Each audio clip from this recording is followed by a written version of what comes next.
के सागर career अकॅडमीच्या या digital प्लॅटफॉर्मवरती मी प्राध्यापक रणजित फरांदे आपणा सर्वांचं सहर्ष स्वागत करतो। विद्यार्थी मित्रांनो, आपण कंबाईनचा जो काय पेपर आहे 2021चा जो 26 फेब्रुवारी 2022ला झालेला आहे त्या पेपरचं आपण एक्सप्लेनेशन पाहतोय आणि त्यावेळेस त्या पेपरला जे क्वेश्चन आलेले आहेत ते अगोदर जे का आपले प्रिवियस इयर जे क्वेश्चन विचारलेले आहेत त्याचं परफेक्टली एनालिसिस करून किंवा त्याचं परफेक्टली ॲप्लिकेशन करून आपल्याला क्वेश्चन कसा सॉल्व करता येईल, ट्रिक्स कुठल्या वापरता येतील, लॉजिक्स काय वापरता येतील या माध्यमातून आपण पुढे चाललेलो आहोत। आपण पूर्ण जिओग्राफी घेतलेलं आहे, त्याच्यानंतर पॉलिटी घेतलेलं आहे आणि आता आपण आज हिस्ट्रीच्या सेक्शनला स्टार्ट करणार आहे। तर आपले के सागर पब्लिकेशनचे काही खूप गाजलेली अशी पुस्तकं आहेत। त्याच्यामध्ये महाराष्ट्रातील समाजसुधारक जो MPSCच्या प्रिलिम्स आणि मेन्सला दोन्हीही असलेल्या ठिकाणी हा ते महत्त्वाचा टॉपिक आहे जो म्हणजे महाराष्ट्रातील समाजसुधारक साहित्यिक भारतीय विचारवंत व अन्य महनीय व्यक्ती असं आपलं एक बुक आहे। त्याच्यानंतर प्राध्यापक खतीब यांनी लिहिलेलं महाराष्ट्राचा भूगोल ही आपली 37वी आवृत्ती महाराष्ट्राचा भूगोल ही आपली 37वी आवृत्ती आहे। अतिशय हे सगळ्यात जास्त गाजलेलं पुस्तक आहे खतीब सरांचं। त्याच्यानंतर आधुनिक भारताचा इतिहास, याच्यामध्ये आधुनिक भारताचा इतिहास असलेले हे बुक आहे। त्याच्यानंतर लुसंट जनरल स्टडीजचं, बरेचसे जण लुसंटचं सायन्सचं बुक वापरतात, तेच मराठीमध्ये ट्रान्सलेट केलेलं आपलं के सागर सामान्य विज्ञान असं बुक आहे प्राध्यापक रवी भूषण। आणि या पुस्तकाची खासियत सांगायची म्हणजे विद्यार्थी मित्रांनो, राज्यसेवा पूर्व परीक्षा जी काय आपली 4 जून 2023 रोजी झाली होती त्यातील 22 पैकी 19 प्रश्न या पुस्तकातील होते आणि 23 जानेवारी 2022 रोजी झालेल्या 23 आउट ऑफ 23 प्रश्न याच पुस्तकातील होते। म्हणजे एवढं हे पुस्तक लुसंटचं 1 लाइनर बुक आहे आणि अतिशय महत्त्वाचं असं पुस्तक आहे। त्याच्यानंतर PSI STI ASO पूर्व परीक्षा के सागर पब्लिकेशन अंडर विषयनिहाय स्पष्टीकरणात्मक प्रश्नपत्रिकांचा हा संच आहे। त्याच्यामधूनच एक पेपर मी एक्सप्लेनेशनला घेतलेला आहे, त्याच्यावरूनच लक्षात येईल की प्रत्येक क्वेश्चनच्या खाली व्यवस्थित असं संदर्भासहित असलेलं योग्य असं स्पष्टीकरण दिलेलं आहे। 2013 पासून ते 2023 पर्यंतच्या सर्व प्रश्नपत्रिका याच्यामध्ये पूर्व परीक्षेच्या कव्हर केलेला हे बुक आहे। त्याच्यानंतर महाराष्ट्राचा इतिहास भारताच्या पार्श्वभूमीवर प्राध्यापक VB पाटील सर यांनी हे लिहिलेलं आहे। त्याच्यानंतर आपला एक ठोकळा आहे गट ब व गट क संयुक्त पूर्व कंबाईन परीक्षा 87वी आवृत्ती आहे। गट ब व गट क 2022च्या पेपरसह जेवढा ज्या काय आपल्या 8च्या 8 पोस्ट आहेत PSI STI ASO सब रजिस्ट्रार, त्याच्यानंतर एक्साइज PSI तांत्रिक सहाय्यक, कर सहाय्यक, लिपिक टंकलेखक या सर्वच्या सर्व एक्झामसाठी हा अत्यंतिक उपयुक्त असलेला हा ठोकळा आहे, ज्याच्यामध्ये आपल्याला अर्थसंकल्प देखील या बुकमध्ये इन्क्लूड केलेला आहे। शिवाय वेगवेगळे जे काही इंडेक्स असतात म्हणजे मानव विकास अहवाल असेल, जागतिक भूक निर्देशांक असेल, जागतिक शांतता निर्देशांक असेल वगैरे सगळेच्या सगळे डेव्हलपमेंट इंडेक्स असेल, सगळेच्या सगळे इंडेक्स याच्यामध्ये कव्हर केलेले आहेत। त्याच्यानंतर संपूर्ण बुद्धिमापन हे देखील आपलं बुक आहे। त्याच्यानंतर हे सर्वात जास्त गाजलेलं पुस्तक आहे polity of India, K Sagar पब्लिकेशनचं पॉलिटीचं पुस्तक polity of India with the special reference to the Maharashtra. हे आता नवी संसद भवन आणि आपली रिसेंटली ही कॉपी एक 4-5 दिवस झालं मार्केटमध्ये लॉन्च झालेली आहे। याच्या अगोदर देखील आपल्या वेगवेगळ्या आवृत्त्या निघालेल्या आहे आणि त्याच्यामध्ये काही चेंजेस करून वस्तुनिष्ठ प्रश्नांचा समावेश करून आणि वर्णनात्मक परीक्षेला देखील याचा जास्तीत जास्त बेनिफिट कसा होईल या अनुषंगाने ही कॉपी तयार केलेली आहे। त्याच्यानंतर महाराष्ट्रातील पंचायत राज व नागरी स्थानिक स्वराज्य संस्था, लेखक आहेत प्राध्यापक VB पाटील सर यांनी पंचायत राजचं हे पुस्तक लिहिलेलं आहे। जसं आपलं बुद्धिमत्तेचं पुस्तक आहे तसंच अंकगणितचं देखील पुस्तक आपलं आहे। आणि विद्यार्थी मित्रांनो, आपण याच्या अगोदरच इतिहास तुम्हाला मी सांगितलं की पॉलिटीचे क्वेश्चन झाले होते, जिओग्राफीचे झाले, पॉलिटीचे झाले आणि त्याच्यानंतर आता हिस्ट्रीचे हे क्वेश्चन आपण या ठिकाणी घेणार आहोत। मग आता बघा, हिस्ट्रीचा क्वेश्चन होता हा क्वेश्चन त्यावेळेस फसवा क्वेश्चन होता। बऱ्याचशा जणांना काय वाटलं की हा क्वेश्चन बाळशास्त्री जांभेकर क्वेश्चन वाचून दाखवतो, जोड्या लावा विचारलं होतं। अ गटामध्ये दिलं होतं बाळशास्त्री जांभेकर, गोपाळ हरी देशमुख, महात्मा ज्योतिबा फुले आणि महर्षी धोंडो केशव कर्वे। बरेचसे विद्यार्थी मित्र या ठिकाणी फसलेले आहेत या क्वेश्चनला। इकडे दिलेले विधवा गृहाची स्थापना, स्त्री शिक्षणाचे पहिले पुरस्कर्ते,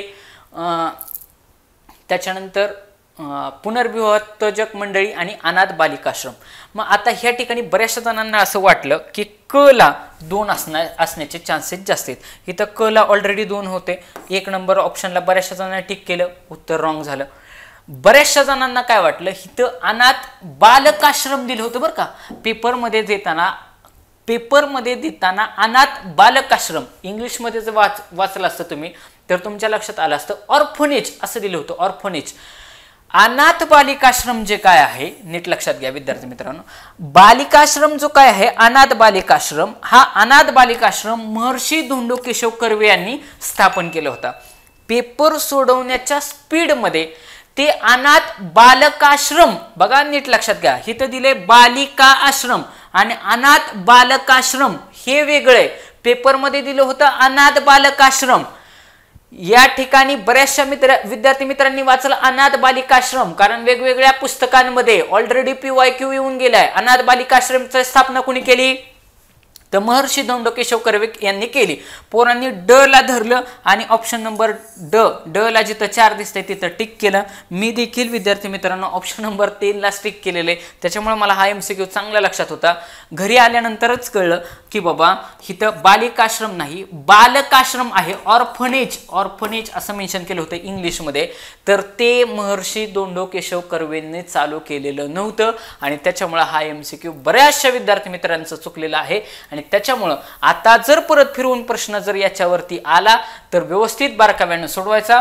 लक्षात घ्या, स्त्री शिक्षणाचे पहिले पुरस्कर्ते हे महात्मा ज्योतिबा फुले नसून तुम्ही जर हे बघितलं काय त्याला म्हणतात खाली जर ऑप्शन जर बारकाव्याने पाहिले असते तर तुमच्या लक्षात आलं असतं अ ला 3 दिले आणि अ ला 2 दिले.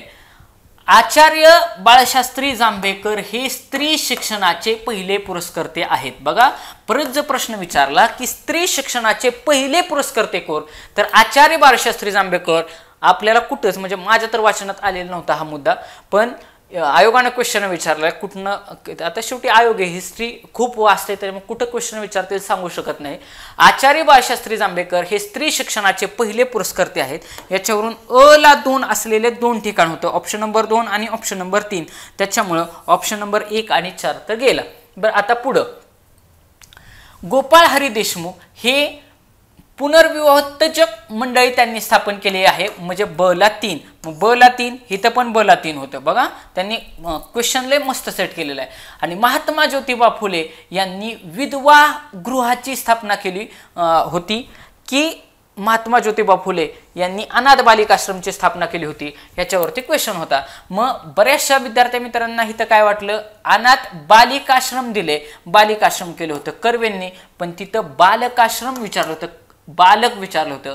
तर अनाथ बालकाश्रम हे महात्मा ज्योतिबा फुलेंनी चालू केलेलं आहे आणि महर्षी धोंडो केशव कर्वे यांनी विधवांसाठी गृह स्थापन केलेलं आहे. म्हणून या प्रश्नाचं उत्तर ऑप्शन नंबर 2 बघा. ऑप्शन नंबर 2 ड ला 1 आहे. ड ला 1 आहे. महर्षी धोंडो केशव कर्वे यांनी विधवा गृहाची स्थापना केलेली आहे. आणि हे MCQ व्यवस्थित लक्षात ठेवा. बरेचसे विद्यार्थी मित्रांचा हा क्वेश्चन त्या ठिकाणी मॅक्सिमम विद्यार्थी मित्रांचा हा क्वेश्चन चुकलेला आहे. मला बी ऑनेस्टली मी तुम्हाला सांगतो. बाळशास्त्री जांभेकर म्हटलं तर स्त्री शिक्षणाचे पहिले पुरस्कर्ते, गोपाळ हरी देशमुख म्हटलं तर पुनर्विवाहोत्तेजक उत्तेजक मंडळी, महात्मा फुले म्हटलं तर अनाथ बालिकाश्रम, बालकाश्रम, अनाथ बालकाश्रम ज्याला ऑर्फनेज असं म्हटले. जर अनाथ बालिकाश्रम विचारलं असतं बघा इथं जर बालिका असं दिलं असतं, बालिका जर दिलं असतं तर तुम्ही कर्वेंना गोल करू शकला असता, पण तिथं बालिका दिलेलं नव्हतं, तिथं बालकाश्रम दिलेलं होतं.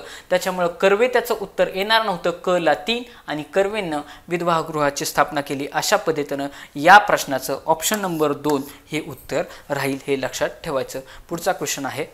हिस्ट्रीचे क्वेश्चन थोडे डाऊटफुल होते आणि शिवाय कॅन्सल पण झाले. पुढं हाही क्वेश्चन कुठल्याच पुस्तकात मला ऑलरेडी PYQ आलेला नव्हता, शिवाय म्हणजे out of the box question विचारला होता, पण सोडायचा तर नाही. सोडवूनच यायचा पेपरमध्ये. 1932 मध्ये भारतीय उद्योजकांची पहिली विमान कंपनी सुरू केली. आता पहिली विमान कंपनी सुरू जी काय केली असणार आहे ती फक्त एकच असणार आहेत का दोन असतील? तर फक्त एकच असेल. तर टाटा एअरवेज असं त्या प्रश्नाचं उत्तर होतं. ते ऑप्शनमध्येच नव्हतं किंवा काय. हा क्वेश्चन देखील आयोगानं रद्द केलेला आहे. आता नीट विचार केला की पहिली विमान कंपनी दोन असतील का? इथं ब ऑप्शन गेला. इथं दोन ऑप्शन दिलेत, क आणि ड ऑप्शन गेला. पहिली विमान कंपनी एकच असेल ना, दोन विमान कंपन्या पहिल्या कसं म्हणता येतील ना.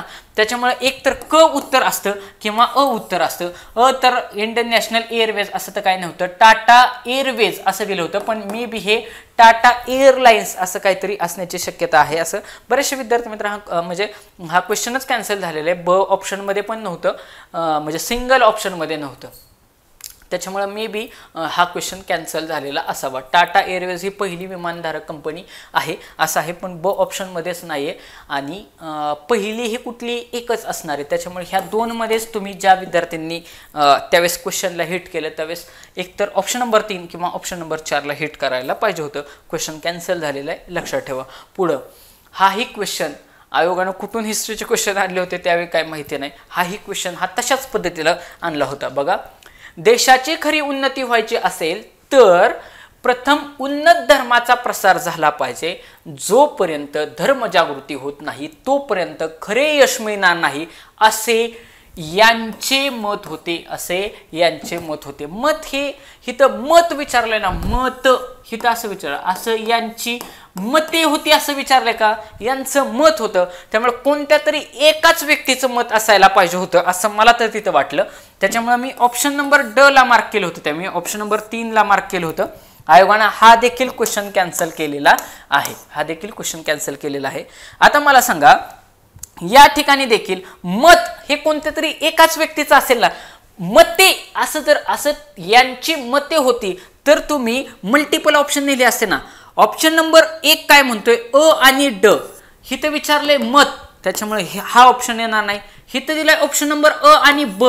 मत विचारले ना, दोघांची कसं काय मतं असतील ना, दोघांची मते असतील. मते ऑप्शन नीट बारकाईने वाचायचं.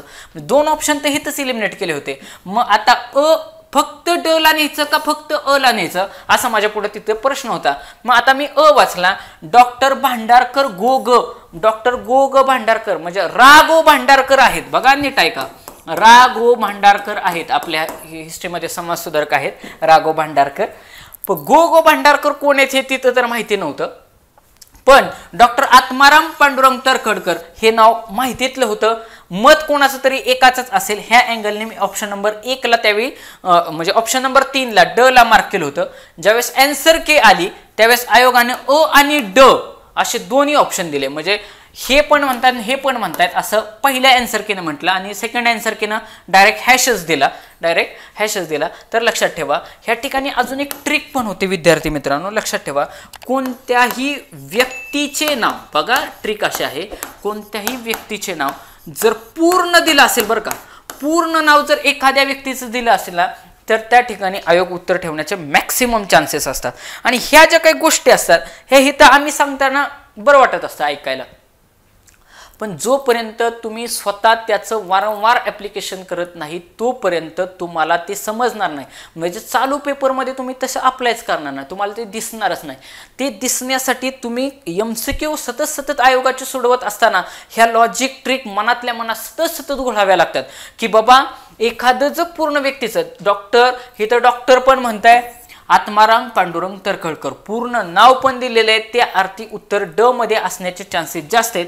इथं ड ऑप्शन होता, हे दोन ऑप्शन आलेच नसते. आयोगाने उत्तर 1 दिलं होतं पहिल्यांदा, पहिल्या आन्सर केनं, सेकंड आन्सर केनं डायरेक्ट हॅश आला. पण ड उत्तरामध्ये मी तर माझं लॉजिक सांगितलं की मी मत हा वाचलं, शिवाय ड हे पूर्ण नाव पण दिलं होतं, त्याच्यावरून मी ऑप्शन नंबर 3 मार्क केलं होतं. याचं उत्तर काय आहे हे मला माहिती नाही. आयोगानं हा क्वेश्चन कॅन्सल केलेला आहे. परंतु काही ज्या ट्रिक असतात त्या म्हणजे लॉजिक मला सांगायचं होतं की एखाद्या व्यक्तीचं यदा कदाचित आता पुढे असा एखादा प्रश्न आला, अननोन प्रश्न, हा प्रश्न अननोन होता, हा प्रश्न महाराष्ट्रातल्या कुठल्याच मुलाला येत नव्हता, पाठीमागचा क्वेश्चन कुठल्याच मुलाला येत नव्हता. जर असे अननोन प्रश्न आले तर काहीतरी लॉजिक लावून तो सोडवण्याचा प्रयत्न केला पाहिजे. लॉजिक असं होतं की इथं मत विचारलं होतं त्यामुळे सिंग्युलर व्यक्ती असायला पाहिजे होता. दुसरी गोष्ट, जर एखाद्या व्यक्तीचं जर पूर्ण नाव विचारलं असेल तर त्या ठिकाणी आन्सर असण्याची मॅक्सिमम पॉसिबिलिटी असते. तिसरं लॉजिक तुम्हाला मी अगोदर सांगितलंय, आपण ऑप्शन नंबर 2 आणि ऑप्शन नंबर 3 ला जास्तीत जास्त टिक केलं पाहिजे. बघा, जास्तीत जास्त टिक आपण ऑप्शन नंबर 2 आणि ऑप्शन नंबर 3 ला टिक केलं पाहिजे, कारण त्या ठिकाणी उत्तर असण्याची मॅक्सिमम पॉसिबिलिटी राहते. ओके, अशा पद्धतीनं या प्रश्नाचं एक्सप्लेनेशन झालेलं आहे. आयोगानं क्वेश्चन कॅन्सल केलेला आहे. पुढं हा क्वेश्चन ऑलरेडी रिपीट आहे. ऑलरेडी ज्यांनी PYQ चांगले केलेत त्याला उत्तर ह्याचं ऑलरेडी आलं असतं, त्याच्यामुळे PYQ मध्ये ऑलरेडी हा प्रश्न कव्हर झालेला आहे. नारायण मेघाजी लोखंडे कशाच्या? कामगार चळवळीशी रिलेटेड आहेत. असाही आयोगाने एकदा प्रश्न विचारलाय की कामगार चळवळीच्या संदर्भात असणारा व्यक्ती कोण आहेत? नारायण मेघाजी लोखंडे. मुंबईच्या ठिकाणी त्यांनी पहिली कामगार चळवळ सुरू केली. मग असा प्रश्न या ठिकाणी असा विचारलेला आहे, नारायण मेघाजी लोखंडे यांनी कोणत्या वृत्तपत्रातून कामगारांच्या प्रश्नांना वाचा फोडली? समाचार चंद्रिका, प्रभाकर, ज्ञानप्रकाश आणि दीनबंधू. विद्यार्थी मित्रांनो, ज्याला जर यदा कदाचित एखाद्याला जर ह्या प्रश्नाचं उत्तर येत नसतं आणि त्यांनी त्यासाठी प्रश्न अगोदर पेपरवरती सोडून घ्यायचे मग नंतर गोल करायचे. तुम्ही ह्याच पेपरमधला जर 17व्या नंबरचा जर प्रश्न पाहिला, 17व्या नंबरचा जर प्रश्न पाहिला तर तुमच्या लक्षात येईल, इथं बघा दिलेले आहे नारायण मेघाजी लोखंडे आणि इकडे दिले जोड्या लावा. आणि नारायण मेघाजी लोखंडे या ठिकाणी 17व्या नंबरच्या क्वेश्चन मध्येच क्लिअर कट करते नारायण मेघाजी लोखंडे आणि त्याची जोडी लागते दीनबंधू वृत्तपत्रातून कामगारांचे प्रश्न मांडले. म्हणजे नसते एवढं जर बघितलं असताना की कामगार हा शब्द हिथं दिसतोय, कामगारांचे प्रश्न मांडले. आता तिकडे पाठीमागे जाऊ आपण की हिथं काय म्हणते? कामगारांचे प्रश्न. हिथं काय म्हणते? कामगारांचे प्रश्न. आहे का? कीवर्ड सापडतात का? कामगारांचे प्रश्न. क्वेश्चन कुठला? त्याच पेपर मधला 17व्या नंबरचा प्रश्न आहे. हिथं म्हणते कामगारांचे प्रश्न मांडले, तिकडे काय म्हणते? नारायण मेघाजी लोखंडे यांनी कामगारांचे प्रश्न मांडले. म्हणजे 17व्या प्रश्नामध्ये जरी तुम्ही गेला असता तरी नारायण मेघाजी लोखंडे कामगारांचे प्रश्न गेला असता तरी दीनबंधू वृत्तपत्र तुम्हाला सहज भेटलं असतं. आता पाठीमागे या, म्हणजेच नारायण मेघाजी लोखंडे यांनी दीनबंधू या वृत्तपत्राच्या माध्यमातून कामगारांच्या प्रश्नांना वाचा फोडलेली आहे. सापडलं. त्यामुळे घाई करायची नाही, पेपर सोडवत असताना घाई करायची नाही. मग आता पहा, स्पष्टीकरण या ठिकाणी दिलेलं असावं, नाही दिलं. नेक्स्ट 15व्या नंबरचा प्रश्न. 15व्या नंबरचा प्रश्न जोड्या लावा. बघा, पंडिता रमाबाई रानडे, ताराबाई शिंदे आणि जनाक्का शिंदे. आता तुम्हाला सांगतो की जनाक्का शिंदे ज्या काय ताराबाई शिंदे आहेत, बघा ताराबाई शिंदे आहेत, यांनी स्त्री पुरुष तुलना हा ग्रंथ लिहिलेला आहे. ऑलरेडी आयोगाने 10 ते 12 वेळा क्वेश्चन ह्या व्यक्तीवरती आणि ह्याच पॉइंटवरती विचारलाय. ताराबाई शिंदे यांनी स्त्री पुरुष तुलना हा ग्रंथ लिहिले आहे. मग क ला एक असणारे बघा, क ला 1 इथं दिसते, क ला 4 ऑप्शन गेला, क ला 3 ऑप्शन गेला, क ला 1 आणि इथं क ला 3 ऑप्शन गेला. म्हणजे ऑप्शन नंबर 3 हे या प्रश्नाचं योग्य उत्तर असणार आहे. म्हणजेच काय, काही सेकंदात, 1 2 ते 3 सेकंदात, मी म्हणतो मॅक्स 5 सेकंदाच्या आत तुम्ही या ठिकाणी टिक करून बाजूला गेला असता. म्हणजे जे तुम्हाला 100% हा तुम्ही कुठलंही बुक काढून बघा, हा पेपर 26 फेब्रुवारी 2022 ला झालेला आहे. आणि त्याच्या अगोदर आयोगाने कितीतरी वेळा ह्या व्यक्तीवरती, ताराबाई शिंदे यांच्यावरती स्त्री पुरुष नावाचा ग्रंथ लिहिला आहे, ह्याच्यावरती क्वेश्चन विचारलेला आहे. त्याच्यानंतर आता बघा, आपण बाकीचे ऑप्शन बघू. ह्याच्यातले सगळेच्या सगळे ऑप्शन आयोगाने ऑलरेडी विचारलेले आहेत. आता पंडिता रमाबाई जे काय ह्यांनी शारदा सदनची स्थापना केली. बघा, शारदा सदनची स्थापना पंडिता रमाबाई यांनी केली. अ ला 3 जरी अ ला 3 ला जरी टिक केलं असतं तरी इथं अ2 दिले, अ1 दिले, अ4 दिले, तरीही तुम्हाला लगेच उत्तर आलं असतं. आता पुढं रमाबाई रानडे ह्या हिंदू लेडीज सोशल क्लबच्या संदर्भात होता. हाही क्वेश्चन आयोगाने बऱ्याच वेळा विचारलेला आहे. रमाबाई रानडे म्हटलं की हिंदू लेडीज सोशल क्लब, बघा, रमाबाई रानडे म्हटलं की हिंदू लेडीज सोशल क्लब. आणि जनाक्का शिंदे, बघा जनाक्का शिंदे यांनी निराश्रित सेवा सदनची स्थापना केली. जनाक्का शिंदे ह्या वीरा शिंदे यांची बहीण आहेत. कोण? विठ्ठल रामजी शिंदे यांची बहीण आहे. आणि त्यांनी ज्या काही दलित समाजासाठी निराश्रित म्हणजे ज्यांना आश्रय नाही, असे ज्यांना कोणत्याही प्रकारचा आश्रय नाही अशा व्यक्तींसाठी निराश्रित सेवा सदनची स्थापना केली. सगळेच्या सगळे क्वेश्चन ऑलरेडी आयोगानं भरपूर वेळा विचारलेले आहेत, त्याच्यामुळं हा चार्ट किंवा ह्या जोड्या लावा इम्पॉर्टंट आहेत. मग परत एकदा बघू.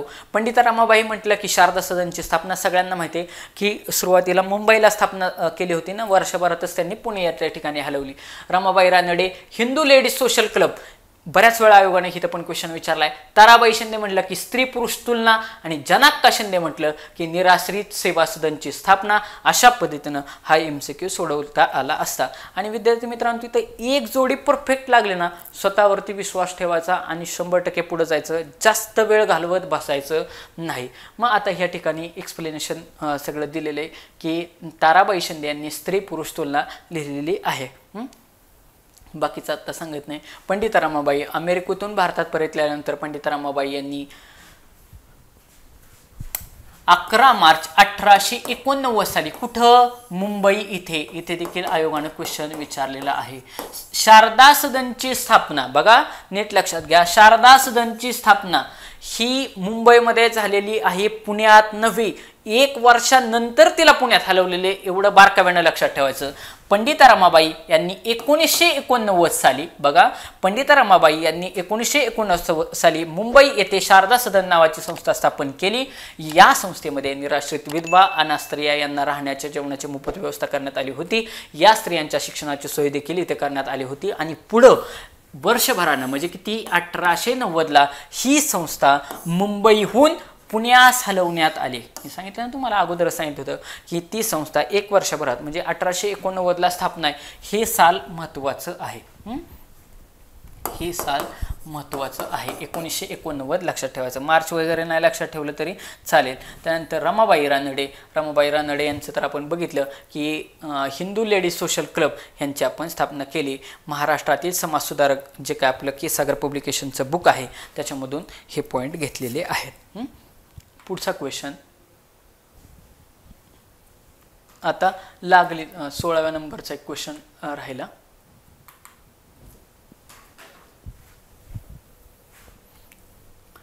नंबरचा क्वेश्चन, हाही क्वेश्चन आयोगाने बऱ्याच वेळा विचारलेला आहे, परंतु या क्वेश्चनचं उत्तर देखील बऱ्याचशा विद्यार्थी मित्रांचं चुकलेलं आहे. म्हणजे हा प्रश्न सोडवत असताना त्या ठिकाणी नक्की उत्तर काय लिहायचं एवढं कन्फ्युजन त्या ठिकाणी झालं. आणि तुम्हाला सांगतो, हे असे जे प्रश्न असतात हे प्रश्न म्हणजे हे प्रश्न मेरिट नाहीत ठरवत. हे प्रश्न मॅक्सिमम मुलांचे प्रश्न चुकतात. त्यामुळं हे प्रश्न मेरिट डिसाइडिंग फॅक्टर नसतात. बरेचशा जणांचे बरोबर येतात, बरेचशा जणांचे चुकतात, पण मॅक्सिमम जणांच्या त्या ठिकाणी हा प्रश्न चुकलाय. 1889 मध्ये मुंबई येथे स्थापन झालेल्या परमहंस सभेने खालीलपैकी कोणत्या सुधारणांवर भर दिला? बघा इथं म्हटलं सुधारणांवर म्हटलं होतं, त्यांनी सुधारणेवर म्हटलं नव्हतं. इंग्लिशमध्ये पण मी क्वेश्चन वाचला होता आणि खाली विचारलं होतं ह्यातलं बरोबर कुठलं. बघा 1900, मग ह्याच्या अगोदर आयोगाने PYQ पण विचारलंय. परमहंस सभेची स्थापनेचं वर्ष विचारलंय 1889. कुठं हे पण विचारले, कुठं? मुंबई या ठिकाणी. मग आता इथं काय विचारलंय? मुंबई येथे स्थापन झालेल्या परमहंस सभे जे काय सभा आहेत त्यांनी कुठल्या कुठल्या सुधारणांवरती भर दिला. खाली वाचलं मी, बरोबर मला काढायचं होतं. खाली ऑप्शन दिले होते, विधवा पुनर्विवाह, स्त्री शिक्षण, जातीबंधने तोडणे आणि मूर्तीपूजा मान्य. मला सांगा, परमहंस सभा यांचा मेन अजेंडा होता की तुम्ही मूर्तीपूजा करू नका, मूर्तीपूजा करू नका. इथं म्हणते मूर्तीपूजा मान्य, त्याच्यामुळे ड उत्तरामध्ये येणार नाही. ड उत्तरामध्ये येणार नाही. एकाच ऑप्शनमध्ये ड होता, ऑप्शन नंबर 4 गेला. मग आता बघा ऑप्शन होते अ, ब, क आणि क. अ म्हणताय विधवा पुनर्विवाह करणे, त्यांचा अजेंडा होता. परमहंस सभेचा होता की विधवांचा पुनर्विवाह करा. स्त्री शिक्षण पण होता. जातीबंधने तोडणे हाही होता. तिन्ही ऑलरेडी आयोगाने एकदा विचारलेले उत्तर अ, ब, क दिलेले, हेही मी तुम्हाला सांगतो. बघा एकदा आयोगाने असाही प्रश्न विचारलाय, खालीलपैकी कोणत्या सुधारणांवरती किंवा कोणत्या सुधारणांवरती परमहंस सभेनं भर दिलेला आहे, आणि हे वरचे जे काही तिन्ही ऑप्शन आहेत तिन्ही ऑप्शन दिले होते आणि त्याचं उत्तर, त्या प्रश्नाचं उत्तर अ ब क असं दिलं होतं.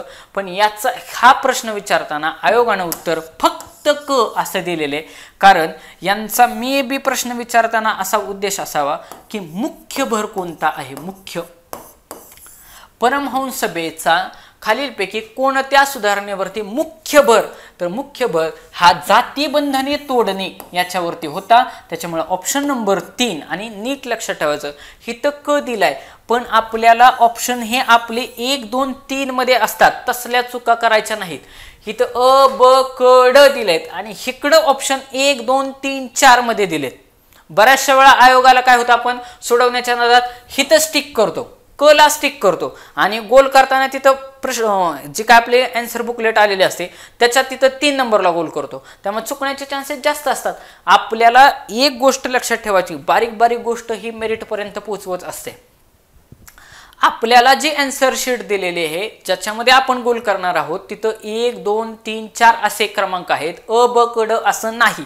त्याच्यामुळे बारकाव्यानं बघायचंय, आपण 1 2 3 4 ऑप्शनला स्टिक करतोय का, अ ब क ड असं पर्याय आपल्याला नाहीत. मग ह्याचं तुम्हाला मी सांगितलं की परमहंस सभेवरती भर दिलेला आहे. आणि मग परमहंस सभेबद्दल काही महत्त्वाची माहिती आपण या ठिकाणी पाहूयात. परमहंस सभा दादोबा पांडुरंग तरखडकर यांनी मानवधर्म सभा सुरत येथे चालू केली होती बरं का. हाही क्वेश्चन ऑलरेडी आयोगानं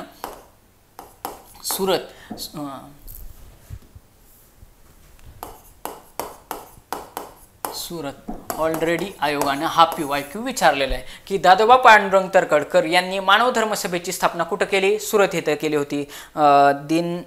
दीनदयाल दिलपत काहीतरी दुर्गाराम मंछाराम, त्याच्यानंतर दलपतराय वगैरे अशी व्यक्ती, दादोबा पांडुरंग तरखडकर अशा व्यक्ती होत्या आणि त्यांनी मानवधर्म सभेची स्थापना केली. पण ती जास्त काळ टिकली नाही आणि मग त्यांनी न उमेद होता त्यावेळेस बॅरिस्टर जयकर जे असतील, ज्यांना राम बाळकृष्ण जयकर, ज्यांना बॅरिस्टर जयकर असे म्हणतात, त्याच्यानंतर भिकोबा चव्हाण, सखाराम चव्हाण आदी सदस्यांनी काय केलं, 1889 मध्ये परमहंस सभेची किंवा परमहंस मंडळीची कधी स्थापना केली, 1889 मध्ये स्थापना केली. परमहंस सभेची तत्वे सर्वसाधारण मानव धर्म सभेच्या तत्वासारखीच होते. ईश्वर हा एकच असून तो कसा आहे, निराकार आहे. याच्यावरूनच लक्षात यायचं मूर्तीपूजा त्यांना करायची नव्हती. त्यामुळे मूर्तीपूजा करू नका, विवाह संमती असावी यांसारख्या तत्वांचा त्यांनी स्वीकार केला होता. परमहंस सभेत जातीभेद विरोधात आचरण होत असे. तसेच सर्व सभासद प्रार्थनेसाठी एकत्र जमत असत. त्यामध्ये सर्व जाती धर्माच्या लोकांचा समावेश असे. त्याच्यावरून आपल्याला लक्षात येते की त्यांचा मेन अजेंडा हा कशावरती होता, मेन अजेंडा हा जाती धर्म तोडण्यावरती त्यांचा काय होता, मेन अजेंडा होता. आणि प्रार्थनेनंतर सर्व सभासद सहभोजन करीत असत. सदस्यांच्या कामाचा आरंभ वगैरे वगैरे हे. आणि या ठिकाणी एकदा आयोगाने हे तर प्रश्न विचारलेला आहे की दादोबा पांडुरंग तरखडकर यांनी जे काय काव्य लिहिलेले आहे ते लिहिले पारमहंसिक ब्राह्मधर्म. बघा, पारमहंसिक ब्राह्मधर्म हे कोणी लिहिलेले, हे तर देखील आयोगाने एकदा क्वेश्चन विचारलेला आहे. तो लिहिलाय दादोबा पांडुरंग तरखडकर यांनी लिहिलेला आहे. अशा पद्धतीनं त्या मानवधर्म आपल्या महाराष्ट्रातील समाजसुधारक हे जे काय बुक आहे किस्सागरचं, त्याच्यामधून ही माहिती घेतलेली आहे. पुढचा प्रश्न, हा क्वेश्चन तर तुम्हाला मी सांगितला, नारायण मेघाजी लोखंडे. त्या प्रश्नावरून आपल्याला कळलं की कामगारांच्या प्रश्न बाकी कुठंच लिहिलेलं नाही की बाबा कामगार, इथं लिहिले पण कामगार संघटना लिहिले. नीट बघा, इथं कामगार संघटना लिहिले. आपल्याला कामगारांच्या प्रश्नावरती विचारलं होतं, कामगारांच्या प्रश्नांवरती विचारलं होतं ना. तिथं जो प्रश्न होता 14 नंबरचा हा कामगारांच्या प्रश्नावरती होता. त्या लॉजिकनं कळलं की बाबा अलाचार, मग खाली ऑप्शनमध्ये या अलाचार बघा, अलाचार 2 ठिकाणी आहे. या ठिकाणी ऑप्शन नंबर इथं एक आहे आणि इथं एक आहे, म्हणजे हे 2 ऑप्शन गेले. एक तर 1 मध्ये उत्तर असेल किंवा 4 मध्ये असेल. आता परत खाली या, व्यवस्थित वाचा.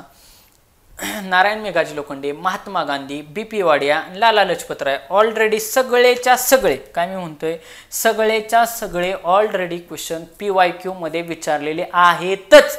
त्याच्यामुळं फार जास्त अवघड नव्हता. PYQ रिपीट आहेत. त्याच्यामध्ये तुम्ही जर वाटलं तर आयटक नावाची संस्था आहे, आयटकचे अध्यक्ष कोण असा ऑलरेडी PYQ ऑलरेडी आयोगानं 2-4 वेळा विचारलेलं आहे. तर लाला लजपत राय, बघा लाला लजपत राय हे आयटक म्हणजे ऑल इंडिया ट्रेड काँग्रेस, बघा ऑल इंडिया ट्रेड युनियन काँग्रेसचे अध्यक्ष होते, आयटकचे अध्यक्ष. त्यामुळे ड ला 1 पाहिजे, ड ला 1 पाहिजे. तुम्ही खाली आल्यावरती चेक करा, ड ला 1 फक्त आणि फक्त एकाच ऑप्शन मध्ये दिले. इथं ड ला 2 ऑप्शन गेला, इथं ड ला 3 ऑप्शन गेला, ड ला 3 ऑप्शन गेला. म्हणजे फक्त ऑप्शन नंबर 1 म्हणजे ज्याला माहिती असतं, शुअरली माहिती असतं, बघा शुअरली माहिती असतं की बाबा लाला लजपत राय ऑलरेडी ज्याने PYQ चांगले केलेत, ज्याला PYQ तोंडपाठ आहेत, माझं तर म्हणणं आहे PYQ तोंडपाठच असायला पाहिजे. जसं PYQ तोंडपाठ होतं त्याला 100% लक्षात आलं असतं. लाला लजपत राय हे आयटेकचे पहिले अध्यक्ष होते. आयटक म्हणजे काय? All India trade union Congress, याला आयटक म्हणतात, एवढं माहिती पाहिजे होतं. वेगवेगळ्या बुकमध्ये हे तर लिहिलेलंच आहे, यालाच आयटक असे म्हणतात. हां, यालाच all India trade union Congress ह्याचे हे अध्यक्ष होते. महात्मा गांधी, आता बघा जर ते जरी माहिती नसतं तरी महात्मा गांधींचा अहमदाबादचा आपण लिहितो ना, चंपारण्य सत्याग्रह केला, त्यानंतर खेडा केला, नंतर अहमदाबाद टेक्सटाईलचा त्यांनी लढा केला, असं आपल्याला सिक्वेन्स पण आयोगाने महात्मा गांधींच्या जीवनातील कालानुक्रम लावा असा क्वेश्चन आयोगाने विचारलेला आहे. त्याच्यामध्ये महात्मा गांधी म्हटलं की अहमदाबाद टेक्सटाईल असं पण तुमच्या लक्षात आहे, अहमदाबादचा लढा, एवढ्यावरून पण तुम्हाला कीवर्ड सापडला असता. ब ला 3, आता बघा ह्या ठिकाणी ब ला 3 तुम्ही ऑप्शन नीट बघा, ब ला 3 पण फक्त एकाच ठिकाणी दिलाय, हिथंच फक्त ब ला 3 दिलाय, हिथं दिलाय ब ला 4, ब ला 1, ब ला 1, ऑप्शन गेला, ऑप्शन गेला, ऑप्शन गेला. म्हणजे तुम्ही कॉमन सेन्सचा जरी तुमच्या 100% यूज केला असता ना तरी हा प्रश्न सुटत होता. आणि खालचा BP वाडिया हा देखील ऑलरेडी म्हणजे 26 फेब्रुवारी 2022च्या अगोदरच हा BP वाडियावरती क्वेश्चन, ते मद्रास लेबर युनियनचे अध्यक्ष आहेत, हे विचारून झालेलं आहे. मग आता परत एकदा चार्ट लक्षात ठेवा, आणि हा चार्ट IMP आहे, हा चार्ट IMP आहे, कारण क्वेश्चन ह्याच्यावरती वारंवार कामगार संघटनावरती, कारण कामगार संघटना, आदिवासी संघटना, शेतकरी संघटना याच्यावरती क्वेश्चन विचारलाच जातो. बघा विचारलाच जातो, शेतकरी संघटना असेल, कामगार संघटना असेल, प्रश्न विचारतातच ते. मग नारायण मेघाजी लोखंडे हे दीनबंधू वृत्तपत्रातून त्यांनी काय केले? कामगारांचे प्रश्न मांडले. महात्मा गांधी यांनी अहमदाबाद टेक्सटाईल लेबर असोसिएशनची स्थापना केली, म्हणजे अहमदाबादचा त्यांनी अहमदाबादच्या कामगारांचा जो काही संप होता त्याच्या संदर्भात लढा दिला होता महात्मा गांधींनी, आणि मग त्याच्यावरून अहमदाबाद टेक्सटाईल लेबरची काय केली? स्थापना केली होती. जे BP वाडिया आहेत त्यांनी मद्रास लेबर युनियन कामगार संघटनेची स्थापना केली. BP वाडिया म्हटलं की मद्रास लेबर, आणि लाला लजपत राय ह्याच्यावरती तर कित्येक वेळा क्वेश्चन विचारलेला आहे. लाला लजपत राय हे आयटकचे अध्यक्ष होते, AITUC all India trade union काँग्रेसचे अध्यक्ष होते. ह्या आयटकची स्थापना 1920 साली झालेली या ठिकाणी देखील क्वेश्चन विचारलेला आहे. मग आता तुम्ही विद्यार्थी मित्रांनो पाहू शकता, स्पष्टीकरण आपले या ठिकाणी दिलेले. मुंबईमध्ये 1880 मध्ये नारायण मेघाजी लोखंडे यांनी दीनबंधू हे मराठी व इंग्रजी या दोन्हीमध्ये, बघा 1880 कुठं? मुंबईमध्ये नारायण मेघाजी लोखंडे यांनी दीनबंधू, पण कोणत्या? मराठी व इंग्रजी मासिक चालू केले. हे दोन्ही लँग्वेजमध्ये दीनबंधू होते बरं का, मराठी आणि इंग्रजी. कशासाठी? ज्यामध्ये कामगारांमध्ये काय केले? त्यांनी जागृती निर्माण केली, कामगारांमध्ये जागृती निर्माण घडवून आणण्याचं काम त्यांनी केलं. 1918 मध्ये अहमदाबाद गांधीजींनी, बघा 1918 त्यावेळेस ऍक्टिव्ह होते ना गांधीजी. 1918 मध्ये अहमदाबाद टेक्सटाईल लेबर असोसिएशनची स्थापना गांधीजींनी केली. 1918 मध्ये त्यांनी काय केलं? तिथल्या जे काय वेतनवाढीच्या संदर्भातला जो काय कामगारांचा मुद्दा होता, कशाचा? वेतन वाढावं म्हणून अहमदाबाद टेक्सटाईल मिलमध्ये, म्हणजे जे काय मिल होती, एक कापड गिरणी होती, त्याच्यामध्ये वेगवेगळे कामगार जे होते त्यांनी काय केलं होतं? संप केला होता, आणि त्या संपामध्ये वेतन वाढ गांधीजींच्या माध्यमातून झाली. आणि सगळ्यात महत्त्वाचं मध्ये इथं क्वेश्चन विचारलेला आहे 1920 मध्ये, बघा हे IMP आहे बरं का, याच्यावरती वारंवार आयोगाने क्वेश्चन विचारला आहे, ह्या सालावरती देखील विचारला आहे. 1920 मध्ये all India trade union Congress, all India trade union Congress ज्याला आयटक असं म्हणतात, याची स्थापना झाली. 31 ऑक्टोबर 1920 रोजी आयटकचे पहिले अधिवेशन लाला लजपत राय यांच्या अध्यक्षतेखाली मुंबई येथे संपन्न झालंय. लाला लजपत राय हे आयटकचे पहिले अध्यक्ष ठरले. बघा पहिले अध्यक्ष ठरले. उद्या विचारतील कुठं झालं, मुंबई इथं झालं. स्थापना कधी, 1920. म्हणजे बघा कीवर्ड 1920. आयटक म्हणजे काय, all India trade union Congress. Okay. आणि त्याचं पहिलं अधिवेशन कधी झालं, 1920ला. कुठं झालं, मुंबई इथं झालं. अध्यक्ष पहिले कोण होते, तर लाला लजपतराय हे होते. सामान्य अध्ययन आपला GSचा पेपर पहिला जो आहे भारताचा इतिहास की सागरची आवृत्ती, त्याच्यामधून हा चार्ट घेतलेला आहे. आता पुढचा क्वेश्चन 18व्या नंबरचा क्वेश्चन.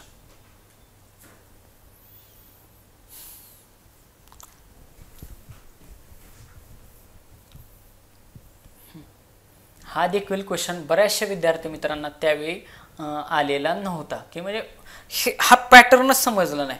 म्हणजे 1, 2, 3, 4 मध्ये असे कॉलम करून काय केलं होतं त्यांनी, की क्वेश्चन विचारलेला होता. त्याच्यामुळे बऱ्याचशा विद्यार्थी मित्रांना तो प्रश्नच समजला नव्हता.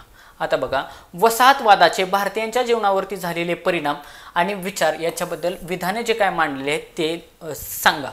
हिंदुस्थानची लक्ष्मी दर्यापार जाऊ लागली. हिंदुस्थानची लक्ष्मी दर्यापार जाऊ लागली. आर्थिक निस्सारणामुळे जगातील सर्वात समृद्ध भारत देश दरिद्री बनवलेले आहे.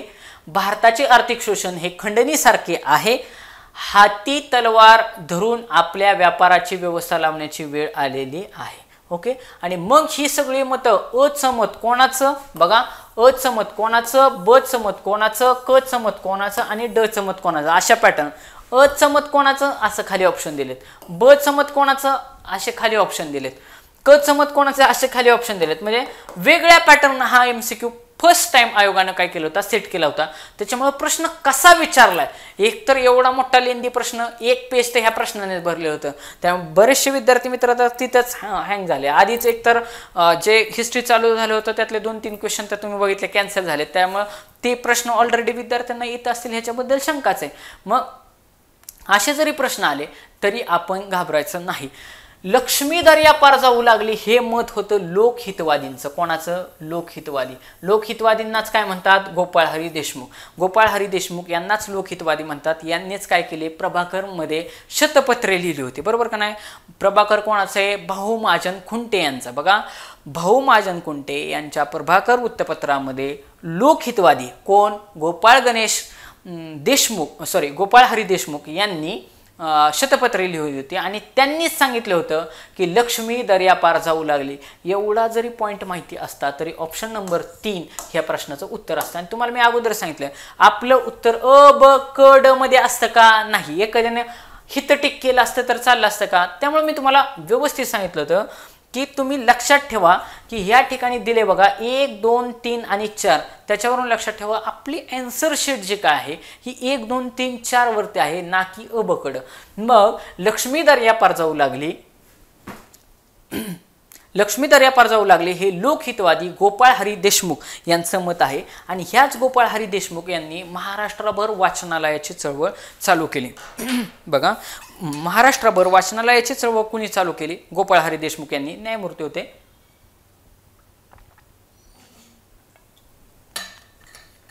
पुण्यातील, त्यांचा जन्म आहे पुण्यातील, फार मोठे समाजसुधारक होते. पुढं आर्थिक निस्सारणाचा सिद्धांत. बघा आर्थिक निस्सारणाचा सिद्धांत हा रमेशचंद्र दत्त, ज्यांना RC दत्त असं देखील म्हणतात, त्यांनी मांडलेला आहे. आणि आर्थिक निस्सारण आपण ज्यावेळेस वाचतो त्यावेळेस आर्थिक निस्सारण हे दादाबाई नौरोजींच्या रिलेटेड आहे. खाली दादाबाई नौरोजी हा ऑप्शनच नव्हता. त्यामुळे बरेचसे जण त्यावेळेस म्हणजे बुचकळ्यात पडले की यार हे लिहिले कुठं, आणि हा एवढा मोठा असा क्वेश्चन कळलाच नव्हता. त्यामुळे लक्षात ठेवायचं, कीवर्ड लक्षात ठेवा. लक्ष्मी दर्यापार लोकहितवादी, आर्थिक निस्सारण रमेशचंद्र दत्त, आणि आर्थिक शोषण हे खंडणीसारखं असतं. कशासारखं, खंडणीसारखं असतं. म्हणजे खंडणी आर्थिक, सगळं आर्थिक शोषणाच्या संदर्भात आहे, पण ती खंडणीसारखं असं असं न्यायमूर्ती रानडे म्हटलेत.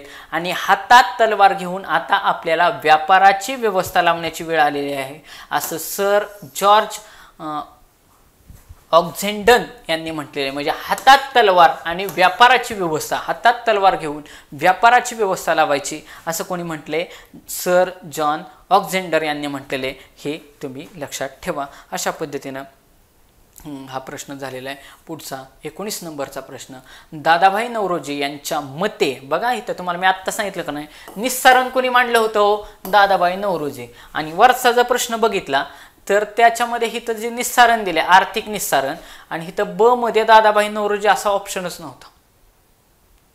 पण एक विद्यार्थी मित्रांनो लक्षात घ्या, ज्यावेळेस दादाभाई नौरोजी ऑलरेडी ज्यावेळेस पॅरलली हे काम करत होते त्यावेळेस R.C. दत्त यांनी देखील आर्थिक संदर्भात मांडलं होतं.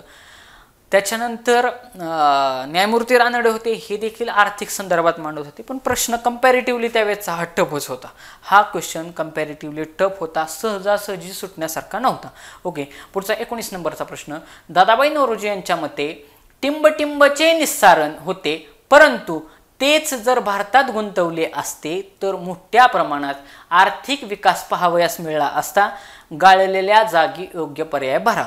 हस्तउद्योगाचे उत्पादन, भारतीय चलन, कापसाचे संपूर्ण उत्पादन आणि संभाव्य अधिशेष. याला इंग्लिशमध्ये ऑप्शन होता सरप्लस.